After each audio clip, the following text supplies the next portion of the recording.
adalah firman yang hidup dan merupakan kebenaran. Dan kiranya Tuhan tolong sebentar, pada waktu kami mendengarkan akan firman-Mu, Engkau mau bersabda kepada kami, termasuk kepada hamba sendiri, sehingga kami sebagai keluarga Tuhan boleh menikmati akan kasih sayang dan anugerah yang Engkau telah berikan, yang Engkau telah sampaikan di dalam nama Tuhan kami Yesus Kristus, penyelamat dan penebus dosa kami yang hidup. Terima kasih. Amin. Sebelum kita masuk ke dalam firman Tuhan, hari ini kita akan membaca nats dari Ayub pasal 4 ayat 1 sampai 6. Dan boleh saya minta saudara-saudara untuk saling bergantian membacanya. Saya membaca ayat 1, saudara membaca ayat kedua, dan demikian seterusnya. Maka berbicaralah Elifas orang teman, kesalkan engkau bila orang suka mengajarkan kepadamu, tapi siapakah dapat tahu? sesungguhnya engkau telah mengajar banyak orang, dan tangan yang lemah telah engkau kuatkan.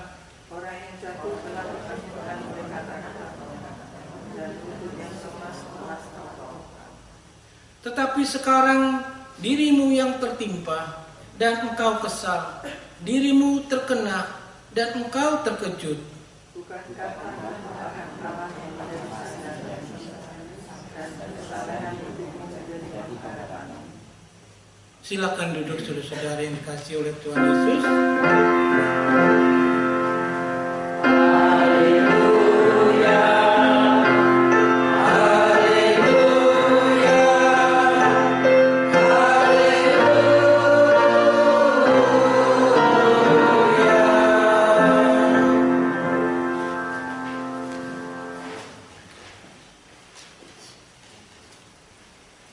Pagi hari ini saya sangat bersyukur sekali karena kemarin saya menghadiri satu acara yang sangat indah sekali di dalam keluarga kami. Karena anak saya yang paling besar, yang lelaki itu telah disumpah menjadi seorang serdadu angkatan laut, dan dia akan bertugas di submarine. Dan saya dan dengan istri saya itu sangat bersyukurnya begini, saudara-saudara. 2 tahun belakangan itu kami bergumul, ya, kami bergumul dengan keadaan dia, karena anak paling besar lelaki mestinya rajin sekolah, mesti rajin belajar, mesti banyak sekali hal-hal yang perlu kami didik untuk kemajuan dia, terutama untuk akademis. Berlainan juga dengan adiknya yang perempuan, itu sangat akademis sekali, rajin belajar, rajin membaca, dan rajin sekali untuk memacu dirinya mempunyai satu keinginan untuk maju di dalam sekolah. Tetapi anak saya yang lelaki ini tidak begitu. Dia lebih sifatnya outgoing, senang berkawan, ya, senang mempunyai relasi yang banyak dengan kawan-kawan. Dan ini mengkhawatirkan kami semua, ya, merupakan jadi satu pergumulan yang terus kita gumulkan setiap hari. Dan tahun kemarin kita mulai mengarahkan Nehemiah, if you finish the high school, where are you going? Oh, dia bilang, I want to be a chef. Dia mau jadi tukang masak. Oke, menjadi tukang masak, ya. Tapi kalau papa, kalau lihat dari dia punya talenta, itu sepertinya di komputer. Papa bawa aja kamu ke Pasadena Design Art College di sana, bagus sekali. Itu banyak orang yang setelah lulus dari situ berhasil hidupnya. Enggak mau, dia bilang, saya mau jadi chef aja. Oke, jadi chef. Ya, kalau mamanya lain, kamu jadi pendeta aja kayak papa, ya. Kita kirim ke Pensacola di Florida seperti cousinnya. Oh, jadi papa nggak mau. I don't think he call me yet. Ya, oke. Tapi terus kita bergumul.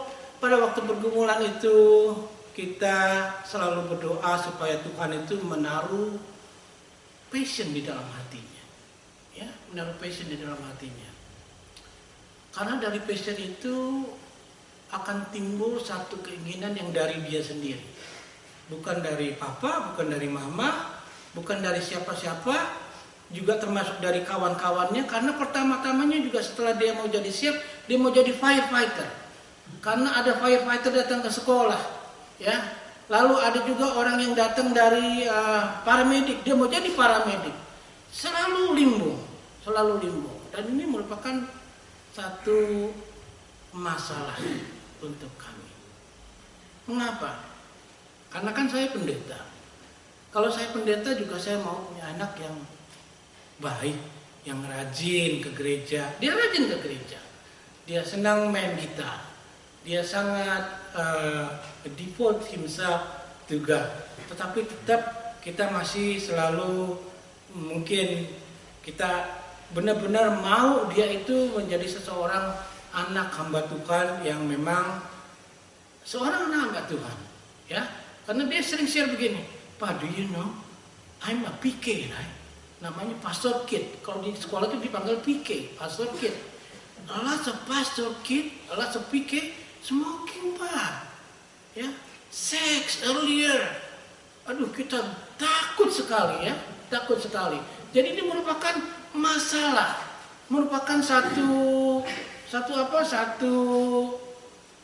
gendala, ya, yang kadang-kadang itu kita selalu ajarkan kepada dia tentang kebenaran-kebenaran, tapi jangan sampai dia melakukan hal-hal yang tidak senonoh. Nah, karena itu pada waktu dia mengambil keputusan dia ingin menjadi seorang serdadu, saya sangat bangga sekali. Karena bangganya begini. Pertama, dia itu tentu saja tidak menjadi tanggungan kami selama 4 tahun dalam hal biaya, karena akan dibiayakan, diberikan benefits, dia bisa bersekolah di situ, ya. Dan juga saya merasa bersyukur karena kemungkinan besar nanti dia di sana itu akan dididik di dalam karakter, tidak malas, ya, mau bertanggung jawab, mulai bisa dewasa, gitu, ya. Nah, setelah itu nanti kita berharap along the way Tuhan akan pimpin terus, tetapi selalu kita camkan kepada dia, Nehemia, Tuhan panggil kita menjadi orang percaya, dia mempunyai satu tujuan, yaitu dia ingin pakai hidup kita. Terserah Nehemia mau jadi siap, menjadi firefighter, menjadi serdadu, tetapi kita sebagai orang percaya, Tuhan ingin memakai hidup kita untuk kemuliaan dan kebesaran nama Dia. Ya. Nah, mengapa kami itu agak takut dan khawatir? Karena kalau saya membaca dari satu perikop ini dari Ayub pasal 4 ayat 1 sampai 6, di situ dikatakan, saudara-saudara, ya, di situ dikatakan Ayub itu seseorang yang suka mengajar. Dia mengajar. Dia bisa memberikan kekuatan kepada orang yang lemah. Betul? Dia bisa membangunkan iman orang supaya percaya kepada Tuhan. Dia bisa menolong dalam segala hal bagi orang-orang yang mempunyai masalah. Tetapi kalau kita baca berikutnya, ternyata Ayub itu terkena masalah, saudara-saudara. Terkena masalah. Saudara tahu sendiri, kalau kita sebagai manusia, masalah itu tidak pernah berhenti. Masalah itu selalu datang dengan bertubi-tubi. Kalau seandainya saya baru selesai dengan Nehemia, mungkin along the way saya akan mempunyai satu masalah lagi. Entah itu gereja, entah itu keluarga, entah apa saja. Tetapi kita sebagai orang percaya, kalau saudara percaya sama saya, percaya juga sama Tuhan Yesus, masalah itu baik, saudara-saudara. Amin. Masalah itu baik sekali untuk orang percaya. Karena mengapa? Karena banyak sekali ayat-ayatnya, cerita-ceritanya mengenai masalah-masalah yang terjadi di dalam kehidupan manusia, apalagi di dalam kehidupan orang percaya, itu untuk kebaikan kita semua. Kalau seandainya saya tidak mempunyai masalah dengan anak saya, dia orangnya baik-baik, tapi tahu-tahu nanti malah yang buruk terjadi. Ya, lebih baik masalah ada di depan mata dulu, lalu nanti kita kerjakan dari masalah itu apa yang harus kita pelajari dari masalah yang ada. Terutama saya harus belajar mengenai dia supaya saya bisa berkawan terus sama dia. Tukar pikiran, jangan sampai main pukul, main apa saja sehingga dia tidak terbuka. Tetapi kalau saya belajar untuk menerima dia, maka saya akan mengerti pikirannya. Ya, sehingga kita bisa memberikan dia kebebasan yang terpimpin untuk dia bisa mengambil satu hal yang memang dia perlu untuk hidupnya, bukan untuk saya, bukan untuk istri saya. Sehingga saudara-saudara, masalah itu saya pikir baik. Ya. Demikian juga kalau kita mengingat kehidupan kita yang di belakang, kita urut-urut, masalah itu semuanya baik. Baik. Karena mengapa? Tuhan itu ajaib, saudara-saudara. Ya. Dia suka memberikan masalah itu ada. Tetapi karena dia itu baik, dia bisa buat masalah itu untuk kebaikan orang yang mencintai dia.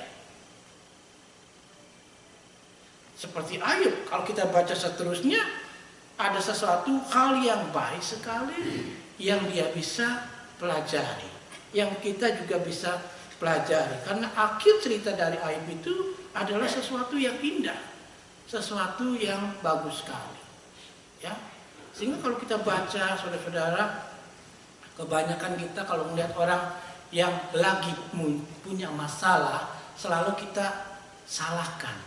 Kamu dosa sih, ya, kamu dosa, jadinya kamu tuh begitu, jahat, ya, jadi begitu, ya. Sekarang kamu tabur apa yang kamu tanam, sekarang kamu menerima akibatnya. Itu pemikiran dunia, saudara-saudara. Ya, firman Tuhan itu lain. Firman Tuhan itu lain. Tuhan itu tidaklah seperti apa yang kita suka pikirkan. Ya, kalau dunia memang mungkin ada beberapa persennya benar, ya. Tetapi walaupun kalau seandainya kita melakukan kesalahan, Tuhan pun akan membuat kesalahan kita itu untuk kebaikan kita. Bukan artinya saudara harus tetap selalu membuat kesalahan, ya. Tetapi kalau kita selalu hidup di dalam Tuhan, kesalahan yang kita buat pun itu bisa Tuhan rubah untuk kebaikan kita. Ya, untuk kebaikan kita. Nah, pada waktu Ayub ini membuat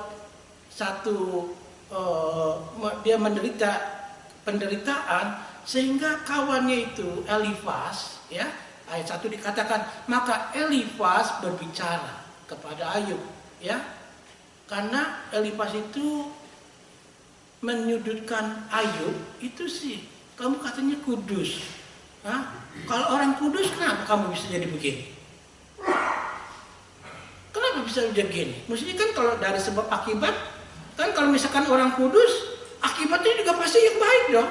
Tetapi Ayub kan orang kudus, kenapa dia hasilnya mendapatkan sesuatu yang tidak baik? Pasti Elifas berkata, mungkin dia mempunyai satu pemikiran dunia, karena mungkin kamu salah. Kamu mempunyai dosa yang harus kamu minta ampun kepada Tuhan.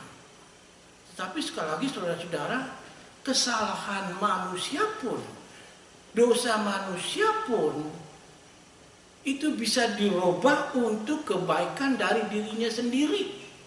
Untuk kebaikan kita sendiri. Bukan artinya saya mengajarkan saudara harus berdosa. Tetapi kesalahan dan dosa yang kita tidak buat dengan sengaja, itu Tuhan bisa rubah untuk kebaikan kita kalau kita memang benar-benar mencintai Dia. Kalau kita memang benar-benar mencintai Dia. Karena caranya Allah itu berbeda dengan caranya Tuhan. Contohnya saudara, Tuhan Yesus pernah bikin salah enggak? Satu kali pun Dia tidak pernah bikin salah. Betul? Tidak pernah Dia bikin salah. Tetapi Dia pun menderita. Kalau misalkan ada hukum sebab akibat, pasti Tuhan Yesus mungkin ada salahnya nih bisa menderita di salib? Tidak mungkin. Dia satu oknum yang tidak pernah berbuat salah, tetapi pun dia menderita. Tetapi di dalam Tuhan, segala penderitaan itu bisa dirubah untuk kebaikan. Kebaikan apa? Dari penderitaannya, kebaikan untuk kita boleh mendapatkan keselamatan. Betul? Dari penderitaan dia kita bisa mendapatkan keselamatan. Sehingga saudara-saudara di dalam kehidupan kita pun sebenarnya kalau memang kita ingin benar-benar merenungkan firman Tuhan, dari setiap masalah, dari setiap penderitaan itu pasti ada gunanya untuk kebaikan kita sendiri ataupun juga untuk kebaikan orang banyak. Karena itu sebagai orang percaya itu tidak boleh takut dengan masalah. Ya, kita harus menghadapi masalah dari kaca matanya Tuhan, karena di balik setiap problem, setiap masalah itu ada God purpose. Karena itu di dalam firman Tuhan itu dikatakan, ya, itu dikatakan di Amsal 20 ayat 30, bilur-bilur yang berdarah membersihkan kejahatan, ya. Dan pukulan membersihkan lubuk hati. Ya, kita kalau lagi banyak bilur-bilur, lagi banyak masalah, keuangan kesehatan relation ya, sepertinya itu memang sangat membuat kita down. Tetapi firman Tuhan mengatakan kemungkinan itu adalah terjadi karena ada unsur Tuhan mau ikut membersihkan kejahatan di dalam kehidupan kita. Ya, di dalam kehidupan untuk kebaikan kita, ya. Dan juga bisa membersihkan lubuk hati kita. Jadi dalam arti kata, masalah saya ternyata semuanya untuk yang terbaik untuk saya. Kalau orang punya utang, terus ditagih terus, ya. Kalau orang punya utang ditagih terus, kalau nggak bayar, itu kan sebenarnya kita nggak belajar dari sesuatu yang jelek. Tapi kalau kita belajar dari sesuatu yang jelek, sehingga membuat kita tidak mau utang lagi karena interestnya tinggi, betul? Ya enggak? Interestnya tinggi. Jadi pada waktu kita mengalami masalah, husband wife berantem. Ya, orang tua sama anak berantem. Betul. Tetapi kalau kita duduk tenang, kita pikirkan, wah bisa happen begitu. Oh ternyata saya melakukan yang salah. Untung saya melakukan yang salah. Karena saya melakukan yang salah, sekarang saya bisa belajar untuk save my money. Saya bisa belajar untuk tidak minjam uang sembarangan dengan interest yang tinggi. Ya. Karena semuanya itu terjadi, bersyukur, ya, supaya nanti next time tidak melakukannya lagi. Sehingga kalau kita baca, kita terapkan, kalau kita cerahkan Amsal 20-30 ini mengatakan masalah saya ternyata semuanya untuk yang terbaik buat saya. Memaksa saya untuk belajar dari firman Tuhan, kebenaran-kebenaran dari firman Tuhan. Dan kebenaran-kebenaran itu lebih baik daripada segalanya. Lebih mahal dari keping emas dan perak, kalau boleh dikatakan begitu. Ada firman yang mengatakan itu, ya. Lebih indah daripada segala-galanya masalah yang ada di dalam kehidupan saya untuk saya boleh belajar. Untuk boleh belajar. Karena saudara-saudara, hidup itu kalau kita urut-urut sepertinya rangkaian, ya. Rangkaian peluang untuk pemecahan masalah yang datang. Ya. Hidup itu adalah rangkaian peluang untuk memecahkan masalah yang datang selalu bertubi-tubi.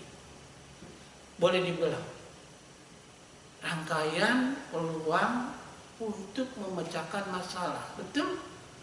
Ada nggak saudara yang dari kecil sampai udah umur 70, 80, selama 80 tahun itu tidak pernah ada masalah? Nggak ada. Semuanya itu rangkaian. Aduh, kalau kita hitung-hitung pas sudah mulai bisa berpikir, dari teenager sampai 60 tahun, itu seperti rangkaian peluang untuk mempunyai pemecahan masalah. Kita nggak sadari saja, karena kita hanya lakukan lagi. Tetapi sebenarnya kalau kita lihat dari semua masalah yang ada, dari sisi firman Tuhan, itu masalah itu yang membuat saudara itu akan menjadi lebih dewasa.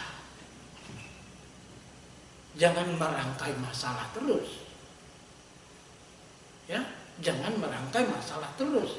Masalah boleh ada, tetapi jangan merangkai masalah terus, karena itu yang tidak diinginkan oleh Tuhan. Karena Dia mau kita tuh menjadi dewasa. Tambah lama kita ikut Tuhan, tambah kita dewasa. Tambah kita menjadi manusia yang sudah dewasa, tambah kita dewasa dalam karakter, dalam sifat, dalam apa saja. Apalagi kalau orang Kristen, orang percaya, karena sudah digarami, sudah diterangi hatinya oleh firman Tuhan, sehingga tambah hari, tambah lama dia mengikut Tuhan, tambah dia menjadi dewasa. Itu dapatnya dari mana masalah itu? Kedewasaan itu dari masalah. Karena di dalam hidup kita itu serangkaian-rangkaian peluang untuk memecahkan masalah, sehingga pada waktu kita lulus dari yang A, kita bisa tahu yang B caranya begini, yang C caranya begini. Kalau ada yang baru, oh caranya begini, nanti yang F juga begini. Terus begitu. Tambah hari, tambah kita menjadi dewasa, sehingga tambah hari kita boleh menjadi berkat buat orang. Itu tujuan jadi orang percaya, tujuan jadi orang gereja. Ya, kita dipanggil sama Tuhan itu ada maksud.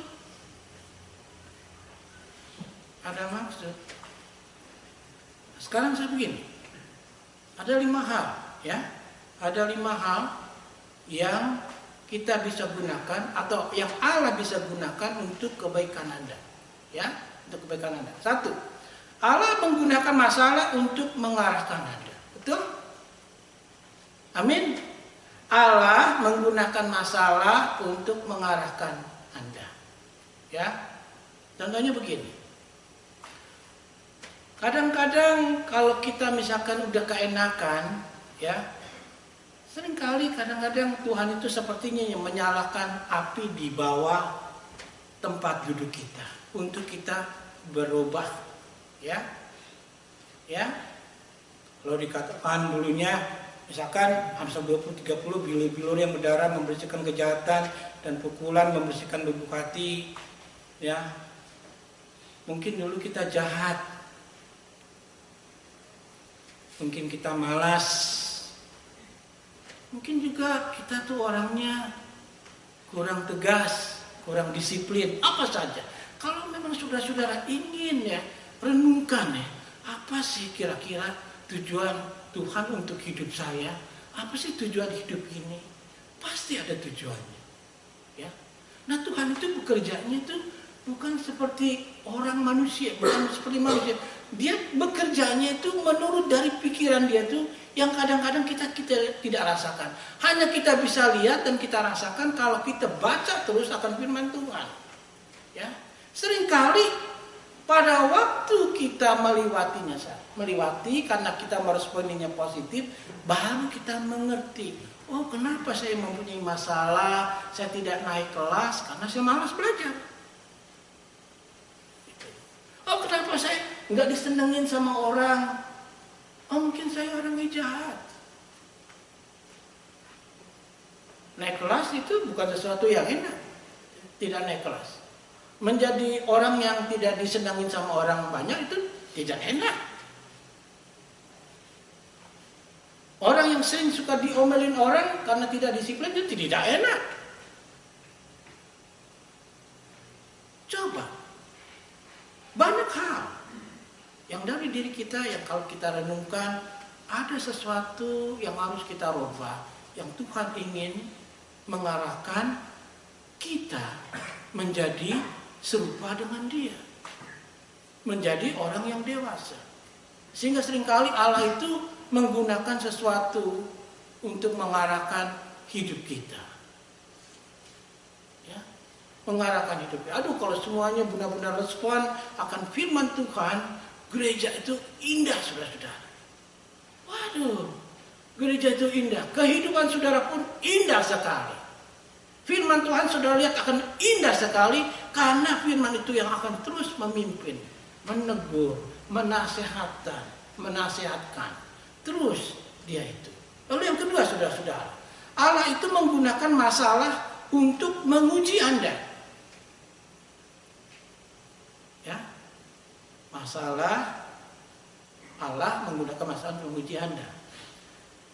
Saudara sering nggak suka mempunyai kejadian di rumah yang walaupun mungkin saya pintar khotbah, saya pintar menjalankan gereja misalkan, tapi pas ada masalah, boom, responnya apa? Responsnya manis atau beringasan? Ya. Nah, pada waktu kita meresponinya beringasan, lalu kita merasa sampai sejauh mana saya mengerti akan firman Tuhan. Di gereja, kalau kita rapat, mimbar bisa dijadikan duel antara jemaat dengan pendeta. Ya, kalau kita sudah meresapi, ada masalah. Kalau memang kita memang manis, sudah digarami dan diterangi, responnya pun kita akan manis. Malah bisa mengajarkan orang yang belum berpengalaman. Jadi sepertinya saudara-saudara, kita ini seperti tea bag. Saudara tahu tea bag? Teh kantong. Ya, teh kantong. Teh itu kan macam-macam. Ada yang warnanya coklat, ada yang warnanya hitam, ada yang vanili, ada yang rasanya wangi sekali. Kalau ditaruh ke air panas, itu tergantung dari isi tea bag itu. Kalau saudara tea bag-nya, bag tea-nya itu coklat, ditaruh air panas, airnya pun akan coklat. Betul. Tetapi kalau saudara tea-nya itu hijau, ditaruh ke air panas, hasilnya airnya pun hijau. Betul. Demikian juga kalau tea itu warnanya putih, kalau ditaruh air panas ke dalam air panas, hasilnya airnya pun tetap putih. Demikian juga kalau pada waktu kita mempunyai masalah, apa respons kita? Karena hidup saudara akan terus mempunyai rangkaian peluang untuk memecahkan masalah. Sehingga pada waktu kita mempunyai masalah, pada waktu kita seperti tea bag masuk ke dalam air panas, dan kalau seandainya hasilnya kita coklat, kita mulai memikirkan,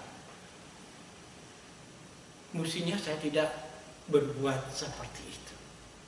Mestinya saya harus berbuat seperti ini. Nah, setelah itu, karena hasilnya seperti ini, apa yang harus saya perbaiki? Saya cuek saja atau saya meresponinya? Ya.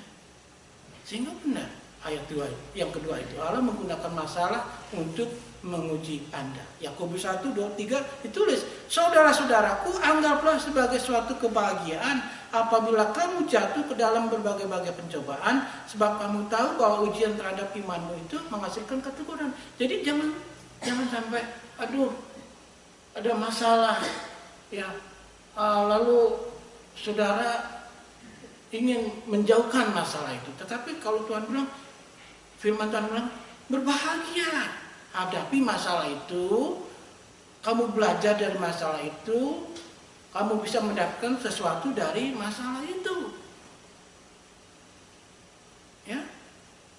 Lalu yang ketiga, Dikatakan Allah menggunakan masalah untuk memperbaiki Anda, ya.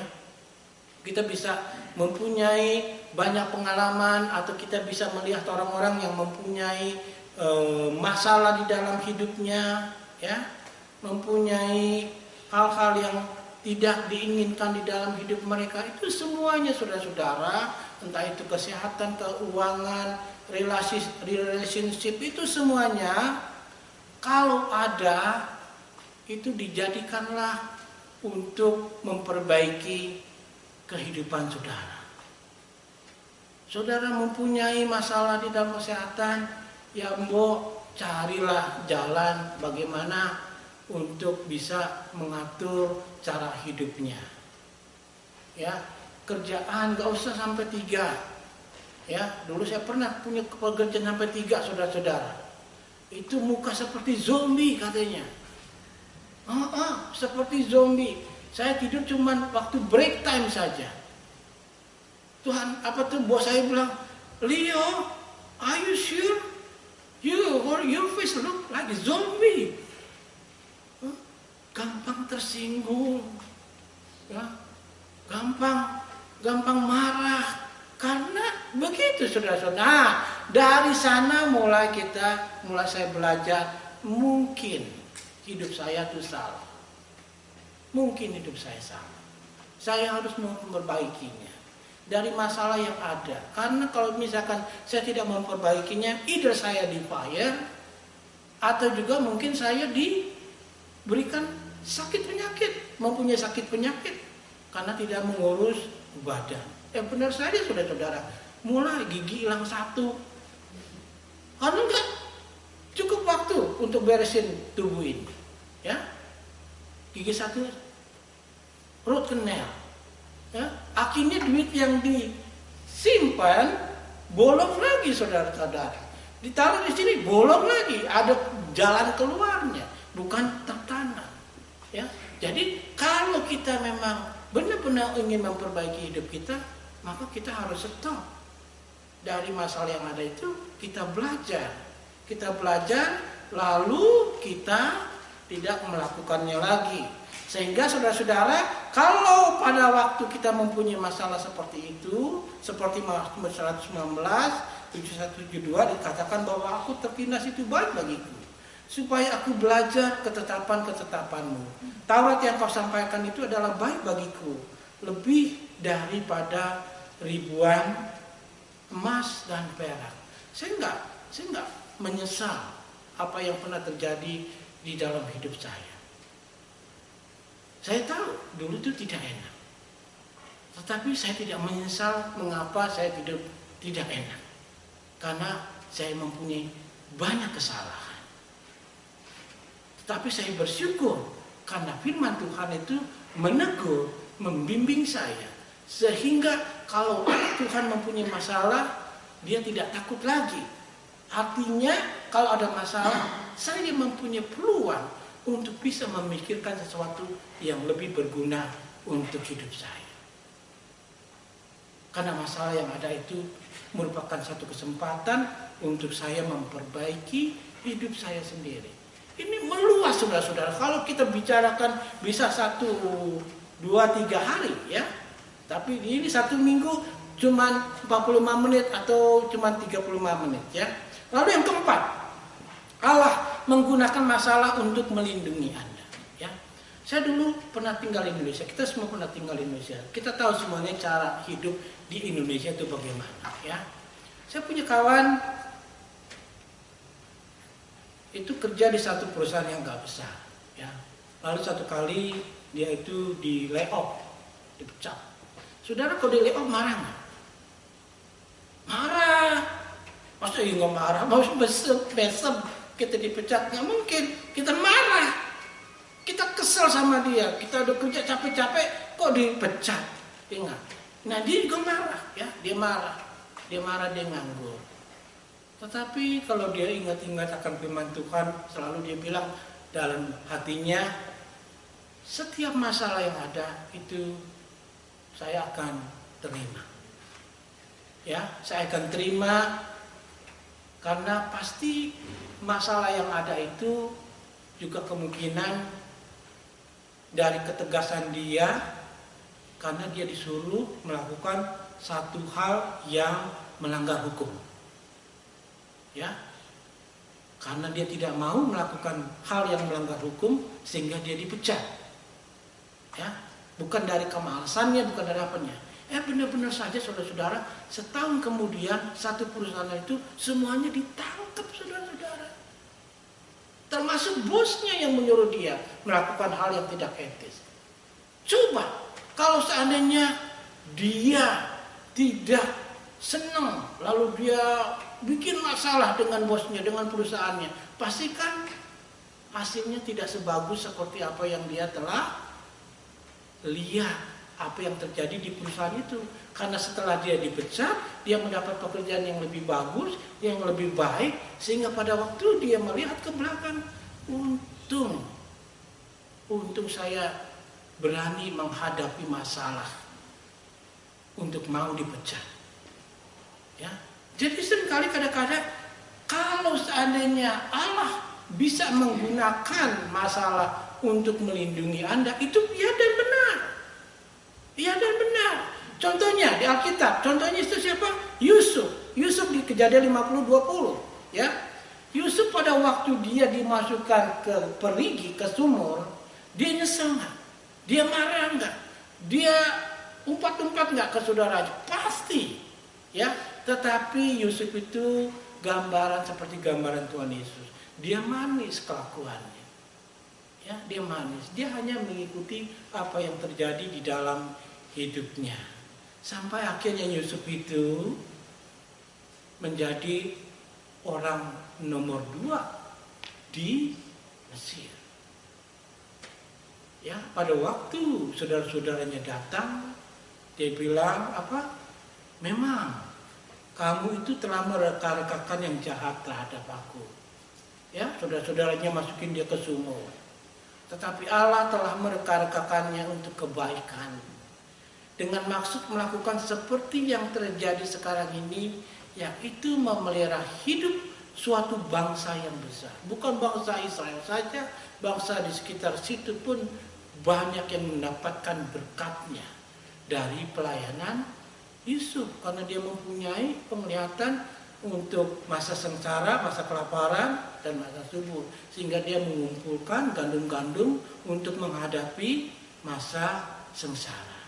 Jadi saudara-saudara, pada waktu Yusuf melihat ke belakang, dia tahu saudara-saudaranya mereka-rekakan yang jahat, tetapi Tuhan itu balikin menjadi untuk kebaikan bagi dirinya sendiri, demikian juga untuk orang banyak. Ya, jadi orang banyak. Lalu yang kelima, Allah itu menggunakan masalah untuk menyempurnakan kita. Ya, menyempurnakan kita. Karena saudara-saudara, karakter kita ada yang di bawah ini, yang di bumi ini, ke bawah ke dalam kekekalan. Saudara-saudara. Ya, karakter kita ini itu membawa kepada kekekalan.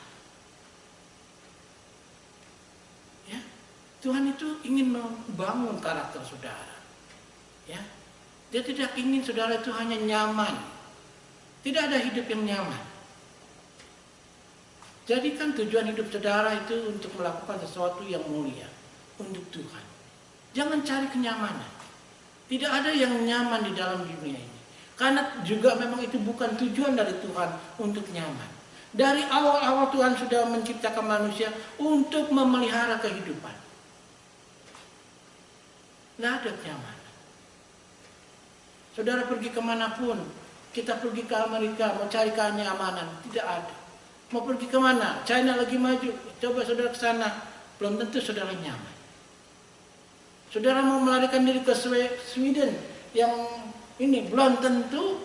Eropa itu mungkin banyak orang Islam sekarang. Tidak ada di dalam dunia ini yang nyaman. Karena tujuan hidup kita itu bukan nyaman. Nanti kalau nyaman, memang mau nyaman, nanti ke surga. Itu untuk selama-lamanya. Tetapi di dalam dunia ini tidak ada kenyamanan. Yang ada kita adalah perjuangan bagaimana kita melakukan sesuatu yang mulia untuk sesama dan juga untuk Tuhan. Dan itu tujuan Tuhan mengapa memanggil kita menjadi anak-anaknya. Ya, menjadi anak-anaknya. Dan pada waktu kita meresponi dengan baik, kita merasakan bahwa masalah itu adalah baik adanya. Kita orang gereja, seringkali orang gereja keliling, cari yang nyaman. Tidak ada yang nyaman. Gereja kau cari yang nyaman. Gereja itu tempat orang dididik, tempat untuk kita berasimilasi, belajar satu dengan yang lain. Gak ada yang nyaman. Termasuk gereja orang Amerika pun. Saudara pergi ke Rick Warren, diajarkan di situ untuk bagaimana membangun karakter kita. Ya, karena tidak ada yang nyaman. Dan dalam keseluruhannya sebagai penutup saudara-saudara, kalau saudara mungkin tadi sudah membaca dari Roma 8:28, di situ ditulis kita tahu sekarang bahwa Allah turut bekerja dalam segala sesuatu untuk mendatangkan kebaikan bagi mereka yang mengasihi Dia, yaitu bagi mereka yang terpanggil sesuai dengan rencananya. Saudara-saudara, kalau kita meresponi masalah di dalam kehidupan kita sebagai anak-anak Tuhan, itu respons akibatnya itu sangat bagus sekali. Kalau saudara, ini up to you have a free will, kebebasan. Tuhan ingin saudara benar-benar mencintai Dia. Saudara diberikan kebebasan. Tetapi selalu Tuhan menganjurkan responi dia dengan yang bagus, yang baik. Orang yang meresponi firman Tuhan itu akan diberikan satu kehidupan yang indah sekali. Diberikan kekuatan, diberikan sesuatu yang sangat baik sekali untuk hidup saudara. Ya. Jadi kalau kita mempunyai masalah, kita harus meresponinya dengan positif. Ya, positif. Kenapa baik? Kenapa baik? Satu, baik untuk pertumbuhan iman saudara. Terutama kalau saudara baru masuk jadi orang Kristen, baru mulai melayani, banyak pergumulan di dalam hidup, di dalam diri kita sendiri, di dalam menghadapi masalah di gereja, di dalam masalah apa saja. Itu bagus.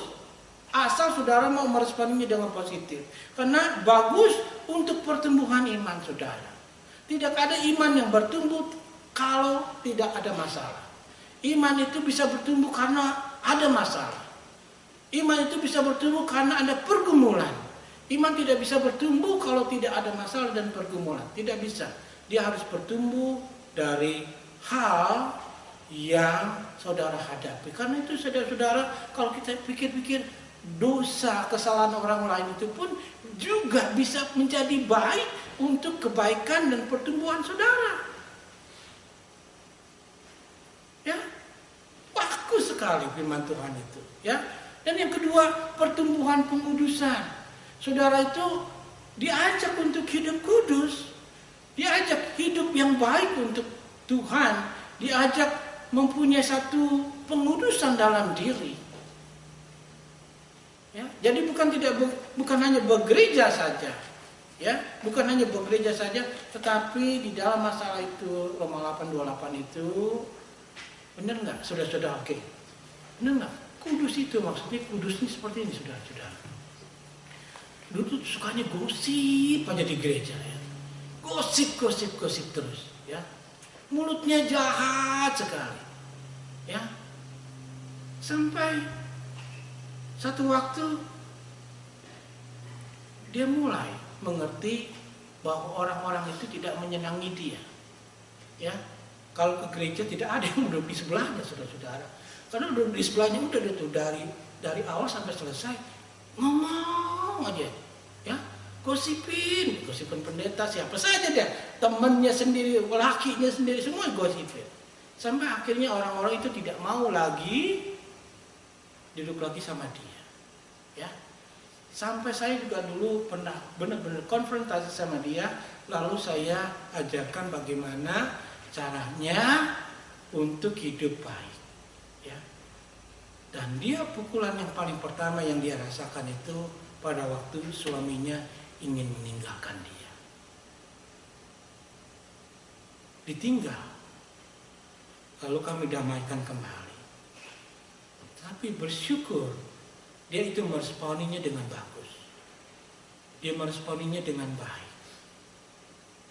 Sehingga dia mulai berubah. Karakternya, sifatnya, perkataannya mulai berubah. Itu yang dimaksudkan baik, kudus. Kudus itu sesuatu yang baik. Bukan kita kudus itu nggak boleh, nonton nggak boleh, ke restoran nggak boleh, ya. Dah, saudara-saudara, kita simpelkan saja untuk kebaikan, untuk menjadikan saudara orang yang baik. Saudara sudah diselamatkan, saya sudah diselamatkan. Lalu kita mulai belajar menjadi orang yang baik. Jadi pada waktu kita mempunyai masalah, itu baik untuk pertumbuhan iman kita dan juga baik untuk pertumbuhan karakter kita menjadi karakter yang baik. Ya. Nah, nanti setelah itu, setelah kita baik, kita mulai melayani orang. Bisa melayani orang yang sedang susah, melayani orang yang sedang kesusahan, yang mempunyai banyak pergumulan, mempunyai banyak masalah di dalam hidupnya. Dan saudara menjadi seseorang yang sudah siap untuk melayani. Untuk melayani dia, membimbing dia, ya, menuntun dia menjadi orang Kristen yang baik. Sehingga memang benar, saudara bisa bacakan lagi kepada dia segala-galanya, segala sesuatu itu selalu mendatangkan kebaikan bagi mereka yang mengasihi dia. Itu bagi mereka yang terpanggil sesuai dengan rencana Allah. Saudara sudah dipanggil, saya sudah dipanggil, kita mempunyai satu tujuan. Itu menjadi orang yang dewasa. Di dalam karakter, di dalam iman, dan pahala saudara di surga. Nanti pasti pahala yang sangat besar sekali. Karena tidak ada satu pun yang terjadi di dalam Tuhan yang tidak membawa kebaikan. Pasti ada sesuatu yang baik terjadi di dalam setiap masalah, di dalam kehidupan kita. Tujuannya itu untuk kebaikan kita sendiri. Amin, saudara-saudara. Mari kita sama-sama. Sama-sama kita meresponi firman Tuhan setiap hari. Bertumbuh setiap hari. Sampai kita terus bertumbuh seumur hidup kita sampai dia datang menjemput kita atau pada waktu kita dipanggil kepada dia. Ya. Mari kita berdiri, kita mengucap syukur atas firman Tuhan, lalu kita membaca pengakuan iman rasuli. Tuhan, Bapa kami yang di surga, terima kasih. Engkau telah